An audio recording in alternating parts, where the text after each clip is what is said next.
Let's reveal the answer key, your case study, answer key, a key to a better understanding of the GTR method is here. A key to a better understanding of the GTR method is here. Welcome to your GTR answer key. This time we are talking about the case study called Reina Is Fired. To give you a little bit of an introduction here, this was my second GTR session with Reina. In the first one, we cleared a memory that had to do with her health challenges. But already in that first session, she hinted that there was some deep trauma hidden behind her work situation from not that a long time ago. This session is here to demonstrate how to incorporate the finish and complete element into your trauma release work and how to effortlessly tie it to the basic recipe so that you can eventually bring the emotional intensity related to a traumatic memory all the way down to zero.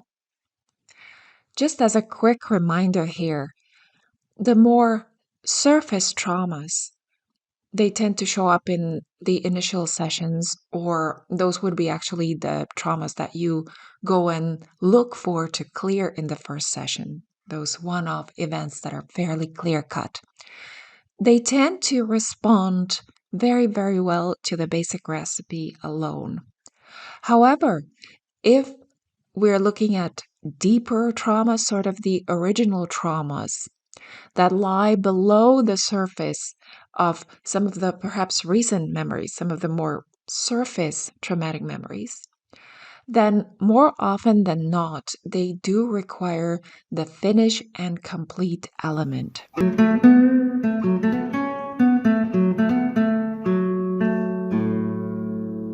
One of the learnings to focus on in this case study is that trauma is subjective.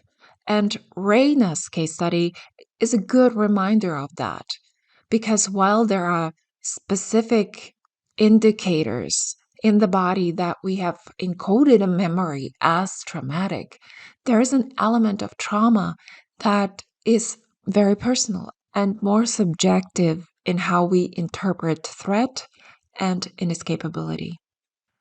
Reina's job loss sent her into a tailspin. And this exemplifies this subjectivity and how important it is to get to know the client and their own value system to better understand their perspective and their perception of an event. What registers to the body as traumatic can depend on our personal constellation of experiences, traits, values, and history. Looking at Reina's situation, between job loss and debilitating chronic illness, the most common assumption would be that serious illness is more likely to be traumatic. After all, you can get another job, but you can't just go out and get a new body. You can also distract and distance yourself from thinking about your job, to a certain extent, of course, whereas it's far more difficult to do this with your body, especially if you're experiencing chronic pain or disability. Although Reina's illness certainly does have elements to it that have been traumatic for her, which we have explored in her first GTR session, her job loss hits very deeply. This is the event that brought on shame, isolation, and a sense of worthlessness in Reina. You may recall that right at the beginning of her first GTR session, Reina admitted there's so much shame about not having a job and not being able to get a job. Putting her job loss in the context of Reina's personality, this makes a lot of sense. Reina can regain some semblance of control and a sense of triumphing over her health condition. For example, she focuses very intently on healthy eating, informing herself about various healing modalities, visiting different types of healers to try to help herself. She can take an active role when it comes to her own body and health. Even in this session, you see that Reina fell out of her wheelchair at the beginning and still showed up for the call with me. Even if it's in a weak or disabled condition, her body is under her command only. But she does not have the same level of control and authority over her job or other people's actions and choices, such as her superior's decision to fire her. Paying attention to these little particularities about who Reina is as an individual and what she values allowed me to have a deeper understanding of what she would perceive as an inescapable threat and why.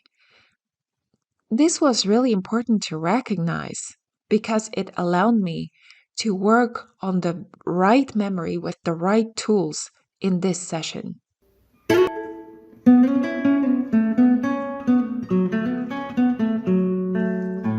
Allow me to tell you a little bit what inspired me in creating the finish and complete element and add it to the main GTR healing protocols. According to Peter Levine, who was my original inspiration for the finish and complete element, animals, when they encounter a situation of threat, they start to shake and shiver in order to release the energy that their body produced in order to help them escape the threat. But when the threat is gone, they literally shake and shiver to create an outlet for that energy. But we people don't do that. And that's how we end up living with long term trauma in our body. To get Reina to this place where she could release this job loss trauma for good, I first had to emotionally connect her with that event, which did take some effort due to her avoidance tendencies. And this is great because the case studies featuring Reina included in your GTR training are here to show you how to work with an avoidant client and what strategies to use in order to still help them. You can see that Reina moves deeper into her true feelings when I describe the level of betrayal that I would personally feel if I'd worked so hard only to be fired so suddenly. We discover that Reina does feel betrayed externally by someone who had only just started at the company, who didn't really know Reina. From her description, it also sounds like Reina was fired unfairly due to what she calls attacks related to her illness, which is something out of her control that she wouldn't have done on purpose. This isn't just betrayal, it's also unfair. When Reina really hits on this, she describes being very calm when the event happened, but that she actually wanted to yell and react. There's a fierce fight response underneath what Reina was portraying originally. She was angry. When Reina is able to complete the fight response that her body truly wanted to enact in that moment, it works wonders for her. She appears fierce, growling and pushing the woman away from her, eventually erasing her. After the finish and complete exercise, Reina's body seems to feel incredible relief. She sighs and is almost in a blissfully serene state for a moment before telling me that she's feeling much better. The point of the matter is that the finish and complete allowed Reina to do a variation of what animals in nature would do in order to get rid of that traumatic, mobilizing energy once the threat is gone. But instead of shaking and shivering, I had her do the finish and complete element.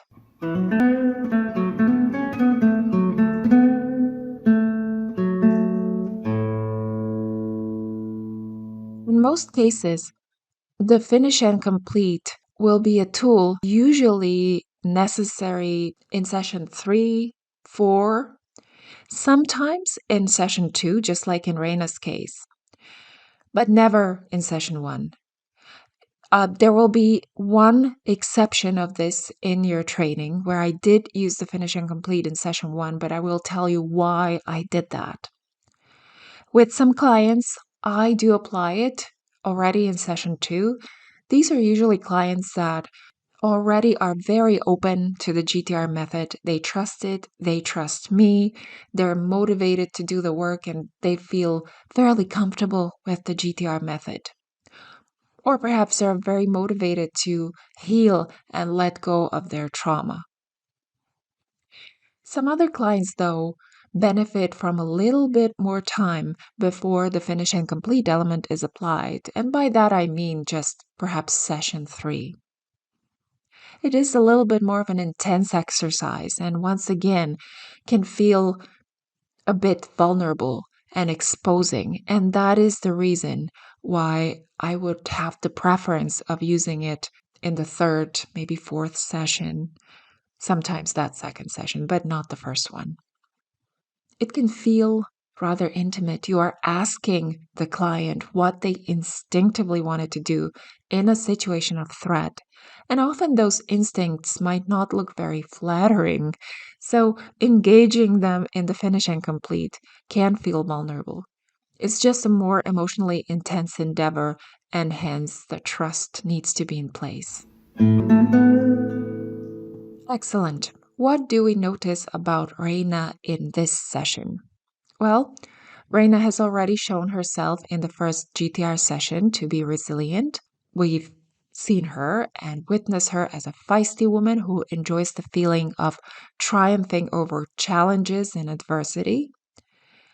This part of her comes to the forefront right from the start of this session as well. She fell out of her wheelchair shortly before the call, but this didn't affect her in the slightest. She was sitting on the floor and still was ready to go. This aspect of Reina is a huge advantage to her, as it typically makes people very motivated to do the healing work, especially if they can see changes happen early on to encourage them, which that was the case for Reina, and once again the case why I felt comfortable using the finish and complete element with her in the second GTR session. When it comes to Reina's personality and validating it, I try to honor it by acknowledging what Reina has acquired in her studies of healing modalities in the way I explain the inner nuts and bolts of the GTR method and why the method works. Reina seems to love hearing these finer details, and she makes links with what she already knows. This doesn't just elevate Reina as a knowledgeable person, it also can help reassure the part of her that needs to feel like she knows what's going on and she has some control. Of course, there's the other side to Reina's identity as the strong and resilient one, which was evident in the first session as well.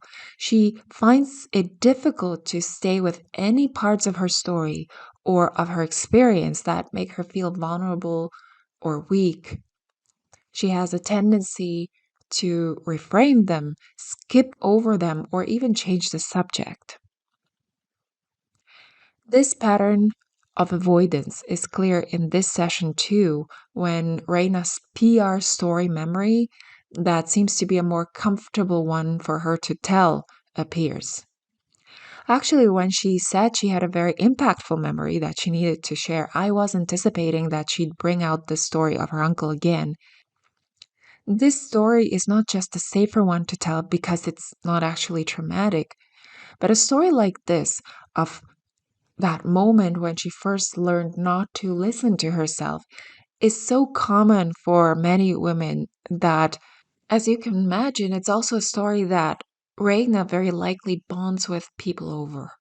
A story like this, because it's so relatable, often prompts others to share their own similar tales.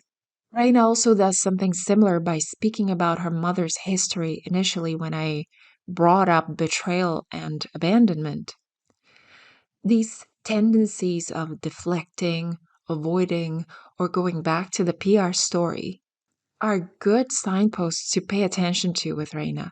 They indicate that the emotions or memories that were coming up right before her diversion into the avoidance pattern are likely to be painful or traumatic. Here's a comment one of our students made regarding Reina. Even though it was established in the previous session that Reina's tale of her uncle leaving is not actually a traumatic memory, given that she seems to retell it a lot and that she considers it significant, I think it's useful to pay attention to it and consider why it may be a story she's held on to.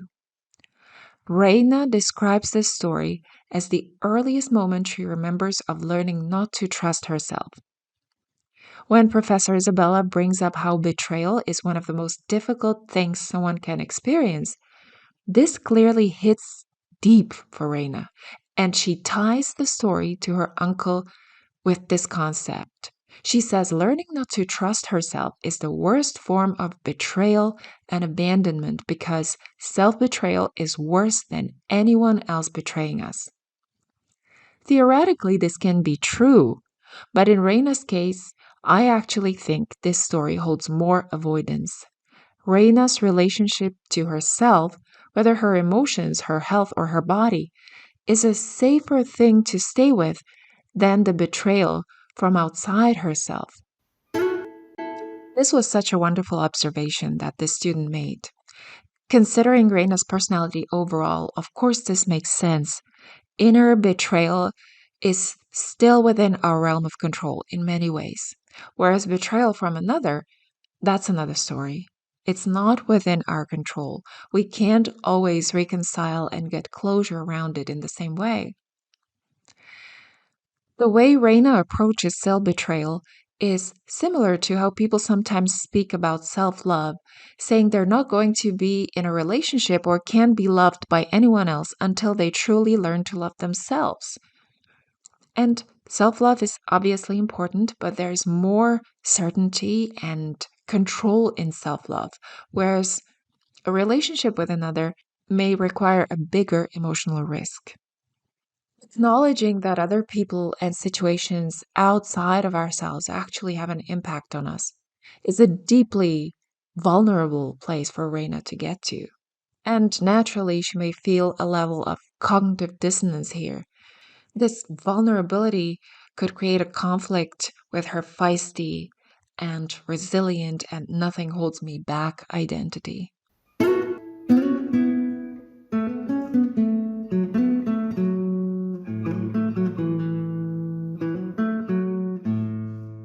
Typical challenges coming up for this case study. Well, the first one is I wouldn't know what to focus on. One of our students said, I think that it would indeed be a challenge to move through all of the descriptive inclusions of the storyline that the client wants to relate in order to get to the crux of what is really needed. We already know this that Reina is a client with avoidance tendencies. There were multiple clear indications, however, that losing her job was deeply shocking and traumatizing for her. Number one, it was clear from her holistic well being check in. Number two, it was the first thing she mentioned in her very first GTR session with me. And finally, she came to this session with a sense of panic related to losing her job. So it was really just a question of finding the right traumatic event and the right peak of that event that had to do with her job loss. We already knew that that was a source of trauma for her. So the question and the trick then became how to cut through all the unnecessary events, how to cut through all the fluff, and how to gently guide her to that job loss. This was the reason why I pursued this event, even though Reina originally assigned an SUD level of 4 to 5 to it. One of our students noticed that I started the session with saying that we will work with that event, but it took 15 minutes to get to it. So even though the event seemed clear, The students are learning in this case study how to do a really thorough check in before accepting that an event is clear when your clients tell you so. Another student mentioned that a potential challenge would have been to keep Reina focus on the specific event when she got fired. So, this is really the more overall challenge with clients like Reina who do have these avoidant tendencies. And everything that is covered in this session and in the previous session with Reina is in pain, will teach you how to work with this kind of client, how to work with someone who, the moment they encounter the traumatic event in the conversation, they are ready to run for the hills. But the main thing is, you don't want to be engaging in your client's avoidance. You want to be checking for the congruence between their body and their words consistently. And then you want to apply the skill of gently redirecting them back to what those true traumatic events and memories are. Remember the big gentle rule. We gently steer them back. For example, I politely reminded Reina that she has already told me the story involving her uncle in our previous session, and I didn't join her in talking about the weather. Gentle redirecting and knowing that the more she runs from a particular event, the more she deflects and changes direction, the more it seems that we have found what we are looking for. That is the core of the skills needed in working with a client like this.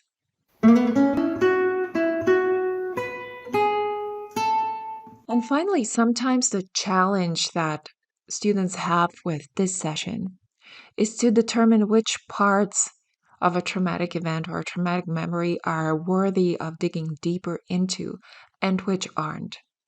A good example is when Reina talks about these attacks against her at her former workplace. Sometimes students wonder why those attacks weren't explored in the session. And the answer to this is I didn't explore the attack or the attacks because the word attack already says threat. And that is one of the prerequisites to trauma threat and inescapability. So, attack is saying loud and clear that the person felt threatened whenever they use this word. And I know that Reina really needed that job because she was taking care of herself. No one was helping her financially and otherwise. And that this was possibly the inescapability factor, the not having anyone else cover her needs financially if she ended up needing financial help. This, I can't leave here, I need this job, I need this money, was the inescapability factor.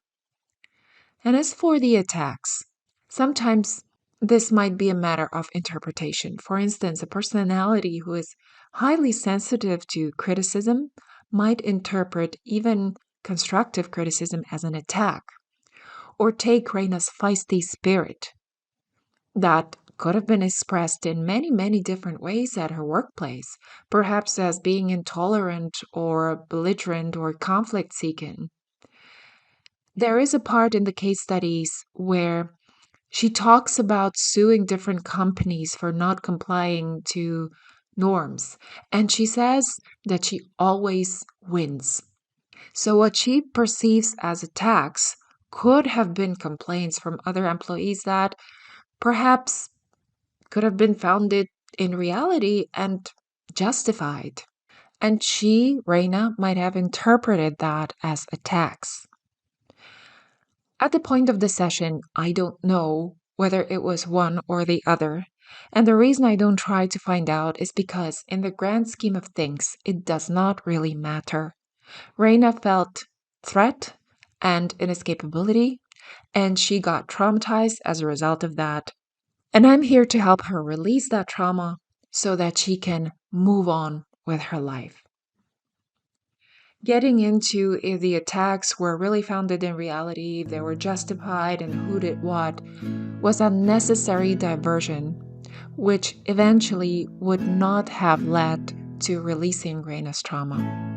Well, I hope all of this helps you understand the Reina Is Fired case study better.